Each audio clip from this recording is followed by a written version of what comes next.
الحمد للہ رب العالمین والصلاة والسلام علی سید المرسلین اما بعد فاعوذ باللہ من الشیطان الرجیم بسم اللہ الرحمن الرحیم ربی اشرح لی صدری ویسر لی امری واحلل عقدۃ من لسانی یفقہوا قولی آمین۔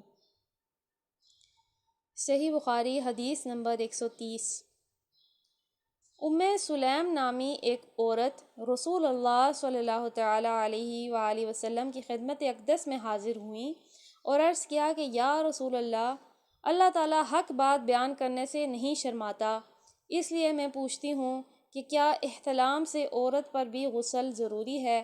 آپ صلی اللہ تعالیٰ علیہ وسلم نے فرمایا کہ ہاں، جب عورت پانی دیکھ لے، یعنی کپڑے وغیرہ پر منی کا اثر معلوم ہو۔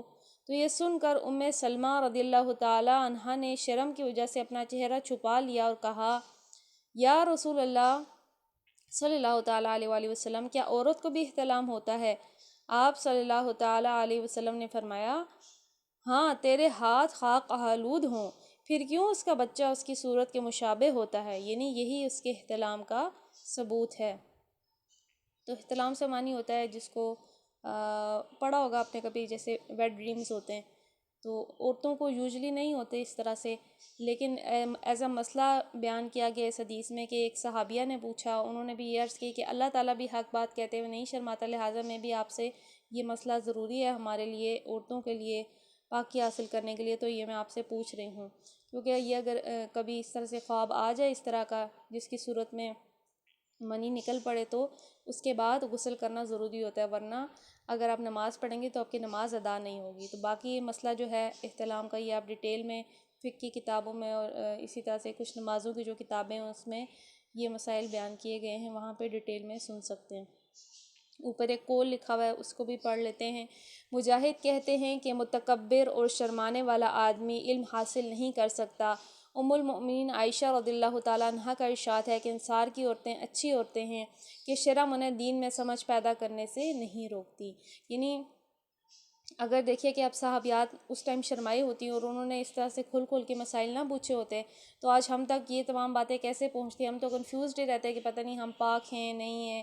ہر چیز انہوں نے ڈیٹیل میں پوچھی ہے، ہر مسئلے کا پوچھا ہے، تو فرمایا گیا کہ جو ہے اللہ ان پر رحم کرے کہ انہوں نے یہ چیزیں پوچھی ہیں تو ہم تک یہ مسئلے پہنچیں۔ اور دوسرا کیا فرمایا، جو شخص متکبر ہے، سب سے پہلے جو غرور کرتا ہے، جو سمجھتا ہے میرا علم آلریڈی سفیشینٹ ہے، وہ مزید علم حاصل نہیں کرنا چاہتا، تو وہ کبھی علم حاصل نہیں کر سکتا۔ اور دوسرا وہ شخص جو کہ شرماتا ہو، کوشچن کرنے سے شرماتا ہو، کوئی چیز سمجھ نہ آئی ہو، بار بار پوچھنے سے شرماتا ہو، یا کسی چیز میں کوئی ایسی بات پوچھنا چاہتا ہو جس سے اس کو شرم آتی ہو، تو وہ شخص بھی علم حاصل نہیں کر سکتا۔ اگلی حدیث اسی سے ملتی جلتی ہے جو ہم آلریڈی پڑھ چکے ہیں، آئیے پڑھ لیتے ہیں۔ صحیح بخاری حدیث نمبر 131۔ درختوں میں ایک ایسا درخت ہے جس کے پتے کبھی نہیں جھڑتے اور اس کی مثال مومن جیسی ہے، مجھے بتلاؤ وہ کیا درخت ہے؟ تو لوگ جنگلی درختوں کی سوچ میں پڑ گئے اور میرے دل میں آیا کہ میں بتلا دوں کہ وہ کھجور کا پیڑ ہے۔ عبداللہ کہتے ہیں پھر مجھے شرم آ گئی اور میں چپ ہی رہا، تب لوگوں نے عرض کیا، یا رسول اللہ، آپ ہی خود اس کے بارے میں بتلائیے۔ پھر آپ صلی اللہ تعالیٰ علیہ وسلم نے فرمایا، وہ کھجور ہے۔ عبداللہ کہتے ہیں کہ میرے جی میں جو بات تھی میں نے اپنے والد عمر رضی اللہ تعالیٰ عنہ کو بتلائی۔ وہ کہنے لگے کہ اگر تو اس وقت کہہ دیتا تو میرے لیے ایسے ایسے قیمتی سرمایہ سے زیادہ محبوب ہو جاتا۔ یعنی آپ کے والد حضرت عمر نے کیا فرمایا، تو اگر جواب دے دیتا تو میرے لیے تو بڑا قیمتی ہو جاتا، یعنی ظاہر ہے ان کا نام پھر حدیثوں میں درج کیا جاتا۔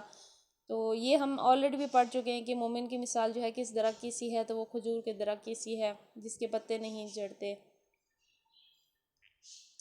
صحیح بخاری حدیث نمبر 132۔ میں ایک ایسا شخص تھا جسے جریان مزی کی شکایت تھی، تو میں نے اپنے شاگرد مقداد کو حکم دیا کہ وہ رسول اللہ صلی اللہ تعالیٰ علیہ وسلم سے دریافت کریں، تو انہوں نے رسول اللہ صلی اللہ تعالیٰ علیہ وآلہ وسلم سے اس بارے میں پوچھا۔ آپ صلی اللہ تعالیٰ علیہ وآلہ وسلم نے فرمایا، اس مرض میں غسل نہیں ہے، ہاں وضو فرض ہے۔ یعنی کوئی بیماری تھی جس کی وجہ سے مزی کی شکایت تھی، تو کیا پوچھا کہ کیا میں بار بار غسل کرتا رہوں، مجھے یہ پرابلم ہے؟ تو فرمایا نہیں، اب کیونکہ بیماری کی وجہ سے ہے تو صرف وضو فرض ہے، وضو کر لے وہ پاک ہو جائے گا اور اپنی نمازیں ادا کرے۔ حدیث نمبر 133۔ ایک مرتبہ ایک آدمی نے مسجد میں کھڑے ہو کر عرض کیا، یا رسول اللہ صلی اللہ تعالیٰ علیہ وسلم، آپ ہمیں کس جگہ سے احرام باندھنے کا حکم دیتے ہیں؟ تو رسول اللہ صلی اللہ تعالیٰ علیہ وسلم نے فرمایا، مدینہ والے ذوالخلیفہ سے احرام باندھنے کے، اور اہل شام جحفہ سے، اور نجد والے قرآن المنازل سے۔ ابن عمر رضی اللہ تعالیٰ عنہما کا خیال ہے کہ لوگوں کا خیال ہے کہ رسول اللہ نے فرمایا یمن والے یلملم سے احرام باندھنے کے، اور ابن عمر رضی اللہ تعالیٰ عنہما کہتے ہیں کہ مجھے یہ آخری جملہ رسول اللہ سے یاد نہیں ہے، یعنی جو یمن والا ہے۔ تو احرام ہمیں پتہ ہے کہ حرم کا جو ایریا ہے، جب تک اس سے باہر آپ ہوتے ہیں تو وہاں آپ احرام باندھ لیتے ہیں۔ جیسے مثال کے طور پہ عمرے والے جو ہوتے ہیں، عمومی طور پہ وہ ایئرپورٹ سے ہی باندھ لیتے ہیں کہ وہ احرام کا جو ایریا ہے اس سے وہ باہر ہوتے ہیں، حرم کا جو ایریا اس سے باہر ہوتے ہیں تو وہ احرام باندھ لیتے ہیں۔ اور جس نے اگر نہیں بھی باندھا ہوتا تو جہاز میں ایک اناؤنسمنٹ ہو جاتی ہے کہ یہاں سے اب کچھ کلومیٹر بعد سے جو ہے حرم کا ایریا شروع ہو جانا ہے، تو لہٰذا جس نے احرام نہیں باندھا یا نیت نہیں کی ہوئی وہ اب کر لے۔ تو اس طرح سے جب مسئلہ پوچھا گیا تو رسول اللہ نے بھی مختلف مقامات کی نشاندہی کی کہ یہاں سے احرام باندھا جائے۔ آئیے اس باب کی ہماری آخری حدیث ہے وہ پڑھتے ہیں۔ صحیح بخاری حدیث نمبر 134۔ ایک شخص نے آپ صلی اللہ تعالیٰ علیہ وسلم سے پوچھا کہ احرام باندھنے والے کو کیا پہننا چاہیے؟ آپ صلی اللہ تعالیٰ علیہ وسلم نے فرمایا کہ نہ قمیص پہنے، نہ صافہ باندھے، نہ جامہ، نہ پاجامہ، نہ کوئی سرپوش اوڑھے، نہ کوئی زعفران اور ورد سے رنگا ہوا کپڑا پہنے۔ اگر جوتے نہ ملیں تو موزے پہن لے اور انہیں اس طرح کاٹ دے کہ ٹخنوں سے نیچے ہو جائیں۔ تو دیکھیے کہ احرام کی حالت میں پابندیاں ہوتی ہیں، مردوں کے لیے زیادہ پابندیاں، عورتوں کے لیے بھی بہت ساری پابندیاں ہوتی ہیں۔ مثال کے طور پہ حالت احرام میں آپ خوشبو نہیں لگا سکتے، آپ ناخن نہیں کاٹ سکتے، آپ کا جو کوئی بال نہیں ٹوٹنا چاہیے، کافی ساری پابندیاں، چہرے پہ کوئی کپڑا نہیں ہونا چاہیے۔ تو یہ اب آدمیوں کے لیے ہے کہ آدمیوں نے جو ہے 2 چادریں انسلی پہننی ہوتی ہیں، تو ان کے بارے میں فرمایا جا رہا ہے کہ قمیض بھی نہیں پہنیں گے، کوئی پاجامہ یعنی کوئی بھی سلا ہوا کپڑا نہیں پہنیں گے۔ جوتوں کے بارے میں بتا دیا کہ جوتے نہیں ہیں تو موزے پہن لیں، اور جو ہے وہ پھر موزے اس طرح کے نہیں ہونے چاہیے جو ٹخنوں سے اوپر چڑھے ہوتے ہیں، بلکہ نیچے تک، صرف ٹخنوں سے نیچے تک والے ہونے چاہیے۔ تو یہاں پہ الحمدللہ ہماری اس باب کی آج 76 اس میں حدیثیں تھیں ہماری کمپلیٹ ہوئی ہیں۔ آج الحمدللہ ہمارا پارہ 1 جو ہے یہ بھی کمپلیٹ ہونے والا ہے۔ سورہ بقرہ کی ہماری تفسیر بھی پہلے پارے کی مکمل ہونے والی ہے۔ آئیے اس کو پڑھتے ہیں آگے۔ سورہ بقرہ آیت نمبر 139۔ اعوذ باللہ من الشیطان الرجیم، بسم اللہ الرحمن الرحیم۔ قل اتحاجوننا فی اللہ وہو ربنا وربکم ولنا اعمالنا ولکم اعمالکم ونحن له مخلصون۔ قل کہہ دو، اتحاجوننا، کیا تم ہم سے حجت کرتے ہو، فی اللہ، اس میں اللہ، وہوا وہی ہے، ربنا ہمارا رب، وربکم اور تمہارا رب، ولنا اور ہمارے لیے، اعمالنا ہمارے عمل ہیں، ولکم اور تمہارے لیے، اعمالکم تمہارے عمل ہیں، ونحن اور ہم لہو اس کے ہیں، مخلصون خالص۔ اے نبی ان سے کہہ دو کہ اللہ کے بارے میں ہم سے جھگڑتے ہو، حالانکہ وہی ہمارا رب بھی ہے، تمہارا رب بھی ہے، ہمارے اعمال ہمارے لیے، تمہارے اعمال تمہارے لیے، اور ہم اللہ ہی کے لیے اپنی بندگی کو خالص کر چکے ہیں۔ تو یہ وہی کلام ہے بنی اسرائیل سے اور عیسائیوں سے کیا گیا، یہودیوں سے کیا گیا۔ اس میں ان کو جیسے کہ بتایا گیا کہ وہ حضرت ابراہیم کے رستے سے جدا ہیں، وہ اس رستے پہ درست رستے پہ نہیں ہیں، کیونکہ وہ تو ہر شرک سے پاک تھے۔ اسی طرح سے وہ لوگ، ہم نے پڑھا تھا کہ وہ لوگ جو ہے اسی طرح سے رنگ چڑھا لیتے تھے اور کہتے تھے کہ ہم جو ہے اب پاک صاف ہو گئے۔ بتایا گیا نہیں، بلکہ حقیقی جو رنگ ہے وہ اللہ کا رنگ ہے، اس کی بندگی کا رنگ ہے۔ اب بتایا جا رہا ہے کہ کیا تم ہم سے اس بارے میں جھگڑتے ہو، اللہ کے بارے میں، حالانکہ اللہ تو تمہارا بھی وہی ہے، ہمارا بھی وہی ہے۔ یہ اس کی تفسیر پڑھتے ہیں، یعنی ہم تو یہی کہتے ہیں کہ اللہ ہی ہم سب کا رب ہے، اسی کی فرما برداری ہونی چاہیے، اور یہ بھی کوئی ایسی بات ہے کہ اس پر تم جھگڑا کرو۔ جھگڑے کا اگر کوئی موقع ہے بھی تو وہ تمہارے لیے نہ کہ تو وہ ہمارے لیے ہے، نہ کہ تمہارے لیے، کیونکہ اللہ کے سوا دوسروں کی بندگی کا مستحق تم ٹھہرا رہے ہو، نہ کہ ہم۔ فرمایا کہ ہم تو یہی کہتے ہیں کہ کافروں کا، دیکھیے آج بھی ہم یہ کہتے ہیں کہ کافروں کا بھی رب وہی ہے جو ہمارا رب ہے، لیکن یہ کہ انہوں نے شریک ٹھہرائے ہیں، انہوں نے اس کے ساتھ جو ہے اور پارٹنرز ٹھہرا دیے ہیں، کسی کو اس کی سلطنت میں شریک ٹھہرایا ہے۔ اتحاجوننا فی اللہ کا ایک جملہ یہ بھی ہو سکتا ہے کہ کیا تمہارا جھگڑا ہمارے ساتھ فی سبیل اللہ ہے؟ اس صورت میں مطلب یہ ہوگا کہ اگر واقعی تمہارا یہ جھگڑا نفسانی نہیں ہے بلکہ خدا کے واسطے کا ہے تو یہ بڑی آسانی سے طے ہو سکتا ہے۔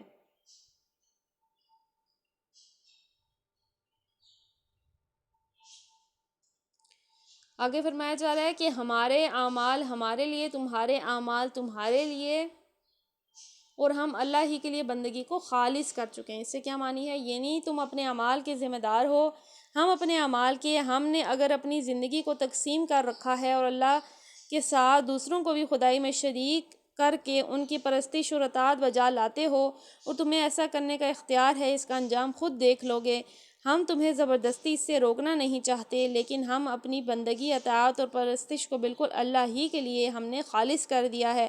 اگر تم تسلیم کر لو کہ ہمیں بھی ایسا کرنے کا اختیار ہے تو خواہ مخواہ کا یہ جھگڑا آپ ہی ختم ہو جائے گا۔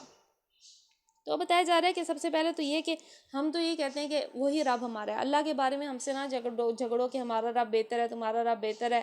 اللہ ایک ہی ہے، ہم سب کا مالک ہے، ہم سب کا مولا ایک ہی ہے۔ یہ تم نے غلطی کی ہے کہ تم نے اس کے شریک ٹھہرائے ہیں۔ اب آگے بتایا جا رہا ہے کہ ہم تو ایک ہی اللہ ہے اور ہم اس کے لیے بندگی کو خالص کر چکے ہیں، اور اب جو ہے بدلہ ہمیں ویسا ہی ملے گا جیسے ہمارے عمل تھے، اور تمہیں ویسا ہی ملے گا جیسے تمہارے عمل تھے۔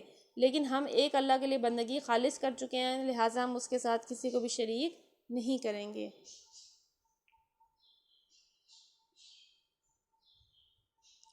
آیت نمبر 140۔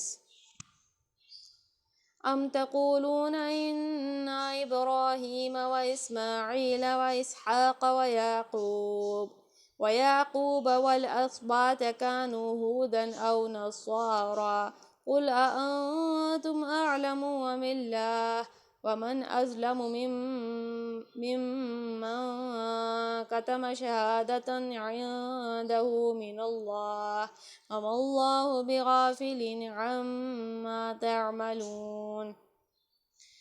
ام تقولون، کیا تم کہتے ہو، ان ابراہیم، کہ ابراہیم و اسماعیل و اسحاق و یعقوب والاسباط، اور اولاد یعقوب، کانو تھے، ہودن یہودی، او نصارا اور نصرانی۔ قل کہہ دو تم، کیا تم اعلم، جانتے ہو، جاننے والے ہو، ام اللہ، یا اللہ، ومن، اور کون ہے، اظلم، بڑا ظالم، ممن، اس سے، جس نے، کتما، شہادہ، گواہی چھپائی، عندہ، اس کے پاس، من اللہ، اللہ کے پاس سے، وما اللہ بغافل عما تعملون، اور اللہ ہرگز بے خبر نہیں جو کچھ تم کرتے ہو۔ یہ تمہارا کیا کہنا ہے؟ تمہارا کہنا یہ ہے کہ ابراہیم، اسماعیل، اسحاق، یعقوب اور اولاد یعقوب سب کے سب یہودی تھے یا نصرانی تھے؟ کہو، تم زیادہ جانتے ہو یا اللہ؟ اس شخص سے بڑھ کر ظالم کون ہوگا جس کے ذمہ اللہ کی طرف سے گواہی ہو، وہ اس کو چھپائے۔ تمہاری حرکات سے اللہ غافل تو نہیں ہے۔ اب جو ہے اگلا جس چیز کا خطاب کیا جا رہا ہے وہ یہ کہ انہوں نے کہا کہ ابراہیم، اسماعیل، اسحاق، یعقوب، اولاد یعقوب یہ سب کے سب یہودی نصرانی تھے۔ تو پوچھا جا رہا ہے کیا تم جانتے ہو یا اللہ؟ یہ خطاب یہودیہ اور نصارہ کے ان جاہل عوام سے ہے جو واقعی اپنے نزدیک یہ سمجھتے تھے کہ جلیل القدر انبیاء سب کے سب یہودی یا عیسائی تھے۔ جیسا کہ آج بھی دیکھیں فرقے بن گئے ہیں، مختلف فرقے ہیں، ہر ایک نے اپنا اپنا جو ہے عقائد ہیں، اپنے اپنے نظریات ہیں، اپنی اپنی طرف سے چیزیں انہوں نے اس میں شامل کی ہوئی ہیں۔ وہ یہ کہتے ہیں کہ صحابہ بھی اسی دین پر تھے، ہم تو صحابہ کے راستے پر ہیں، حالانکہ بھلے صحابہ کو ان کے راستے سے کچھ بھی لینا دینا نہ ہو یا انہوں نے کبھی بھی ویسا عمل نہ کیا ہو۔ تو بتایا جا رہا ہے کہ اسی طرح سے یہود و نصارہ بھی کرتے تھے کہ انہوں نے جو اپنے باطل عقائد بنا لیے تھے، یہ پھر اپنے آباء و اجداد سے، جیسے پیچھے ہم نے پڑھا تھا کہ کہتے تھے ہمارے آباء و اجداد بہت عظیم تھے، یعنی ابراہیم، اسماعیل، اسحاق، یہ تمام سے ان کے بنی اسرائیل کی نسل سے تھے، ظاہرہ حضرت یعقوب کی نسل سے تھے، اپنے آباء و اجداد پہ فخر کرتے تھے۔ تو جیسے پہلے بتایا گیا تھا کہ ان کے لیے ان کے عمل ہیں، وہ تو مشرکوں میں سے نہیں تھے، تمہارے لیے تمہارے عمل ہیں۔ اب یہیں پہ بتایا جا رہا ہے کہ کیا، اور پھر انہوں نے یہاں تک کہہ دیا کہ وہ ہمارے ہی دین پر تھے، یعنی کہ وہ اسی عقائد کے تھے جو یہودیوں کے یا عیسائیوں کے ہیں، گویا کہ وہ یہودی یا عیسائی تھے۔ تو پتہ چلا اس سے بڑا ظالم کون ہوگا جو اللہ کی طرف سے گواہی ہو اسے چھپائے اور تمہاری حرکات سے اللہ غافل نہیں ہے۔ یہ خطاب ان کے علماء سے ہے جو خود بھی اس حقیقت سے ناواقف نہ تھے کہ یہودی عیسائیت اپنی موجودہ خصوصیات کے ساتھ بہت بعد میں پیدا ہوئی ہے، مگر اس کے باوجود وہ حق کو اپنے ہی فرقوں میں محدود سمجھتے تھے اور عوام کو اسی غلط فہمی میں مبتلا رکھتے تھے کہ انبیاء کے مدتوں بعد جو عقیدے، جو طریقے، جو اجتہادی ضابطے اور قاعدے ان کے فقہاء، صوفیاء اور متکلمین نے وضع کیے ہیں، انہی کی پیروی پر انسان کی فلاح اور نجات کا مدار ہے۔ ان علماء سے جب پوچھا جاتا ہے کہ اگر یہی ہے تو ابراہیم علیہ السلام، اسحاق علیہ السلام، یعقوب علیہ السلام اور انبیاء وغیرہ علیہم السلام آخر تمہارے ان فرقوں میں سے کس سے تعلق رکھتے تھے، تو اس کا جواب دینے سے گریز کرتے تھے، کیونکہ ان کا علم انہیں یہ کہنے کی تو اجازت نہ دیتا کہ ان بزرگوں کا تعلق ہمارے ہی فرقے سے ہے۔ لیکن اگر وہ صاف الفاظ میں یہ مان لیتے کہ یہ انبیاء نہ یہودی تھے نہ عیسائی، تو پھر ان کی حجت ہی ختم ہو جاتی۔ تو وہ جیسے ہمارے یہاں عقیدوں میں ہے کہ ہر ایک اپنے عقیدے نظریات کو حق کا ہی اسی کو حق کا ذریعہ سمجھتا ہے، اور پھر وہ یہ بھی کہتے ہیں کہ جو پچھلے نیک لوگ تھے، جو پچھلے علماء تھے، جو صحابہ تھے، وہ اسی رستے پہ چلتے تھے۔ اب اسی سے ملتا جلتا یہودیوں کے ہاں بھی عقائد تھے جو کہ اپنے ہاں جو ہے یہی کہتے تھے کہ یہودیت یا عیسائیت کو ہی حق کا پانے کا، ہدایت پانے کا ذریعہ سمجھتے تھے۔ اب ان سے کوسچن ہوتا تھا تو اگر ایسا ہے تو بتاؤ پھر حضرت ابراہیم کون سے فرقے کے ساتھ تھے، کون سی یہودیت کے ساتھ تھے، اور حضرت اسماعیل، حضرت اسحاق یہ سب کس کے ساتھ تھے؟ تو یہ کہ وہ اس کا صاف صاف الفاظ میں انکار تو نہیں کرتے تھے، کیونکہ ان کو پتہ تھا فرقے تو ہم نے بعد میں بنائے، نبی تو پہلے آئے، نبی اور رسول تو ان کے زمانوں کو تو عرصے گزر چکے، یہ فرقے تو ہمارے ابھی آج کی ایجاد ہیں، نئی ایجاد ہیں، پہلے تو تھے ہی نہیں، کچھ 100 سال پہلے یہ زمین میں ایگزسٹ ہی نہیں کرتے تھے۔ تو پھر وہ کلیئر طور پہ منع تو نہیں کرتے لیکن قبول بھی نہیں کرتے اس چیز کو۔ آیت نمبر 141، تِلْكَ أُمَّةٌ قَدْ خَلَتْ لَهَا مَا كَسَبَتْ وَلَكُمْ مَا كَسَبْتُمْ وَلَا تُسْأَلُونَ عَمَّا كَانُوا يَعْمَلُونَ۔ تِلْكَ أُمَّہ، یہ امت ہے، قد تحقیق، خلط جو گزر گئی، لہا اس کے لیے، ما کسبت جو اس نے کمایا، وَلَكُمْ اور تمہارے لیے، ما کسبتم جو تم نے کمایا، ولا اور نہ تسألون پوچھا جائے گا، عما کانوا اس کے بارے میں جو یعملون وہ عمل کرتے تھے۔ وہ کچھ لوگ تھے جو گزر چکے، ان کی کمائی ان کے لیے تھی، تمہاری کمائی تمہارے لیے، اور تم سے ان کے اعمال کے متعلق سوال نہیں ہوگا۔ ایسے ہی ملتے جلتے ہم بات پہلے بھی پڑھ چکے ہیں کہ بھائی اپنے آباء و اجداد پہ فخر کرنا چھوڑ دو، جیسے ہمارے یہاں بھی ہے کہ اپنی جو ہے بزرگوں سے، ولیوں سے، یا ہم کہتے ہیں ہم امت حبیب سے ہیں، اور پھر عمل ہمارے بالکل ہی ان کے اپوزٹ ہوتے ہیں۔ تو فرمایا جا رہا ہے یہ تو کچھ لوگ تھے جو گزر گئے، ان کی کمائی ان کے لیے تھی، لیکن وہ جو انہوں نے نیک عمل کیا وہ سب ان کے لیے تھے، تمہارے لیے وہ ہے جو تم آج کر رہے ہو، جو تمہارے ہاتھوں کی کمائی ہے، اور تم سے ان کے اعمال کے متعلق سوال نہیں ہوگا۔ الحمدللہ یہاں پہ جو ہے ہمارا پارہ 1 کمپلیٹ ہوا ہے، سورہ بقرہ جو پارہ نمبر 1 ہے وہ ہمارا کمپلیٹ ہوا ہے۔ آگے سے ہم پارہ نمبر 2 کی ہم تفسیر شروع کرتے ہیں، کیونکہ سورہ بقرہ جامع سورۃ ہے، تقریباً 2.5 پارے پہ ہے، تو یہی ہماری سورہ کنٹینیو ہے۔ آیت نمبر 142، سَيَقُولُ السُّفَهَاءُ مِنَ النَّاسِ مَا وَلَّاهُمْ عَن قِبْلَتِهِمُ الَّتِي كَانُوا عَلَيْهَا قُلِ اللَّهِ الْمَشْرِقُ وَالْمَغْرِبُ يَهْدِي مَن يَشَاءُ إِلَىٰ صِرَاطٍ مُّسْتَقِيمٍ۔ سَيَقُولُ اب کہیں گے، السُّفَهَاء بے وقوف لوگ، من الناس لوگوں سے، ماں کس نے، ولاہم انہیں مسلمانوں کو پھیر دیا، ان سے، قبلتہم ان کا قبلہ، التی وہ جس، کانو وہ تھے، علیہا اس پر، قل آپ کہہ دیں، للہ اللہ کے لیے ہے، المشرق والمغرب مشرق اور مغرب، یہدی من یشاء جس کو چاہتا ہے ہدایت دیتا ہے، الی صراط مستقیم سیدھے راستے کی طرف۔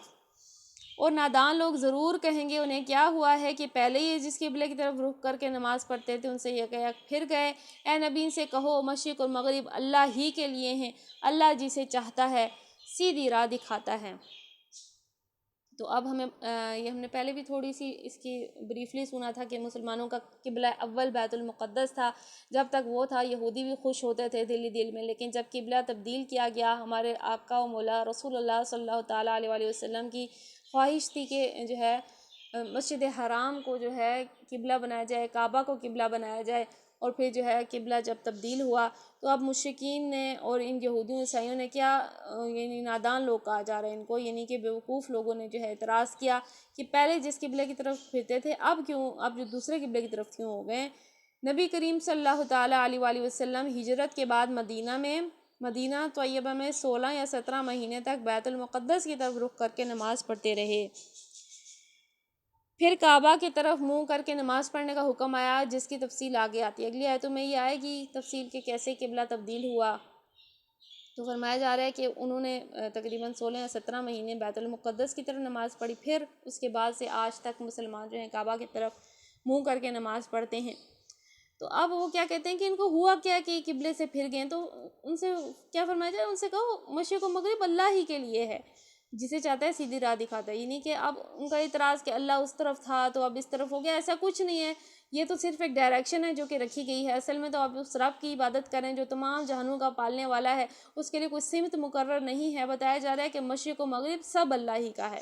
یہ نادانوں کے اعتراض کا پہلا جواب تھا، ان کے دماغ تنگ تھے، نظر محدود تھی، سمت اور مقام کے بندے بنے ہوئے تھے، ان کا گمان یہ تھا کہ خدا کسی خاص سمت میں متقید ہے، اسی لیے سب سے پہلے ان کے جاہلانہ اعتراض کی تردید میں یہی فرمایا گیا کہ مشرق و مغرب سب اللہ ہی کے ہیں۔ کسی سمت کو قبلہ بنانے کے معنی یہ نہیں ہے کہ اللہ اسی طرف ہے۔ جن لوگوں کو اللہ نے ہدایت بخشی ہے وہ اس قسم کی تنگ نظریوں سے بالا تر ہوتے ہیں اور ان کے عالمگیر حقیقتوں کے دارک کی راہ کھل جاتی ہے۔ تو اب اس آیت میں جو بتایا جا رہا ہے کہ ایسا نہیں ہے کہ اللہ کے لیے کوئی سمت ہو کہ اللہ مشرق میں ہے یا مغرب میں ہے، اللہ تو جو ہے اللہ تعالیٰ اس سے پاک ہے کہ اس کے لیے کوئی سمت مقرر ہو کہ وہ دائیں طرف ہے، بائیں طرف ہے، اوپر ہے یا نیچے ہے، ایسے کہنا جو ہے کلمہ کفر میں آتا ہے۔ اللہ کے لیے کوئی سمت نہیں ہے، سب جو ہے مشرق و مغرب اسی کا ہے۔ اللہ نے جیسا جب چاہا حکم فرما دیا، جب چاہا قبلے کو تبدیل فرما دیا۔ تو جو لوگ جو ہے واقعی ایمان لاتے ہیں وہ ان چیزوں سے بالاتر ہوتے ہیں، انہیں ان چیزوں سے فرق نہیں پڑتا۔